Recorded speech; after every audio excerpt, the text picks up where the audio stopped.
സ്വന്തം ക്യാമറയിൽ പകർത്തിയ ചിത്രശലഭങ്ങളുടെ 2023 പകർപ്പുകൾ പേപ്പർ ഉപയോഗിച്ച് നിർമ്മിക്കുകയും ഇതിനെക്കുറിച്ചുള്ള പ്രബന്ധം അവതരിപ്പിച്ച് ഗിന്നസ് വേൾഡ് സർട്ടിഫിക്കറ്റ് നേടിയ കമൽജിത്ത് കരുണാകരനെ Nehru study centre and cultural forum പെരിങ്ങോട്ടുകരയുടെ നേതൃത്വത്തിൽ അനുമോദിച്ചു.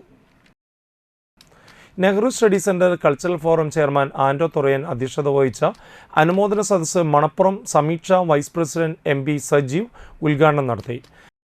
പ്രതിഭകൾ ഇതേപോലെ ഇങ്ങനെ ഒരു പ്രതിഭകൾ ഈ ലോകത്തുണ്ടാകുമ്പോഴാണ് അവിടെയൊക്കെ ഇങ്ങനെ അത്ഭുതങ്ങൾ സംഭവിക്കുന്നത്. ഇതിപ്പോൾ സ്വന്തം ക്യാമറയിൽ 2000-ഓളം ചിത്രശലഭങ്ങളുടെ ഫോട്ടോ എടുത്ത് അത് പേപ്പർ കൊണ്ട് ഉണ്ടാക്കി പ്രദർശിപ്പിച്ചു എന്ന് പറഞ്ഞാൽ അതൊക്കെ ഒരു വലിയ കാര്യങ്ങൾ. Convener Raman Namboothiri, treasurer Pramod Kanimangalath, Paul Pulikottil, Sajan Kuttikattuparambil, Jagadeesh Raj Valamukku, Willy Pattathanam, Benny Anjilappady, Janardhanan, Renuka Riju എന്നിവർ സംസാരിച്ചു. പെരിങ്ങോട്ടുകര കരാട്ടുപറമ്പിൽ കരുണാകരൻ ശ്രീദേവി ദമ്പതികളുടെ മകനാണ് കമൽജിത്ത്.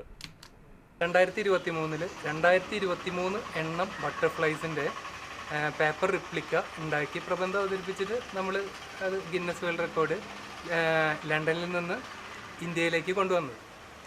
പിന്നെ ഇദ്ദേഹം പറഞ്ഞ പോലെ പെരിങ്ങോട്ടുകര ആണ് ഞാൻ ജനിച്ചു വളർന്നിട്ടുള്ള നാട്. എന്നെ സംബന്ധിച്ച് പെരിങ്ങോട്ടുകര എന്ന പേര് എനിക്ക് ലോകത്തിന് മുന്നിൽ എത്തിക്കാൻ വേണ്ടിയിട്ടായിരുന്നു. അതിനു മുന്നേ ഞാൻ ഉദ്ദേശിച്ചിരുന്നത് എറണാകുളത്ത് കുറേ മാളുകളുണ്ട്, ആ മാളുകളിലോ അല്ലെങ്കിൽ തൃശ്ശൂർ തന്നെയുണ്ട്, ഇഷ്ടംപോലെ വലിയ സ്ഥലങ്ങളിൽ പോയിട്ട് വലിയൊരു പ്രോഗ്രാമൊക്കെ ആയിട്ട് ചെയ്യണമെന്ന് ഒരുപാട് പേര് എൻ്റെ അടുത്ത് പറഞ്ഞിരുന്നു. പക്ഷേ എനിക്കെൻ്റെ നാടിൻ്റെ ആ ഒരു പ്രണയം കാരണമാണ് ഞാൻ ഇവിടെ തന്നെ വെച്ചിട്ട് ഞാൻ ചെയ്തത്.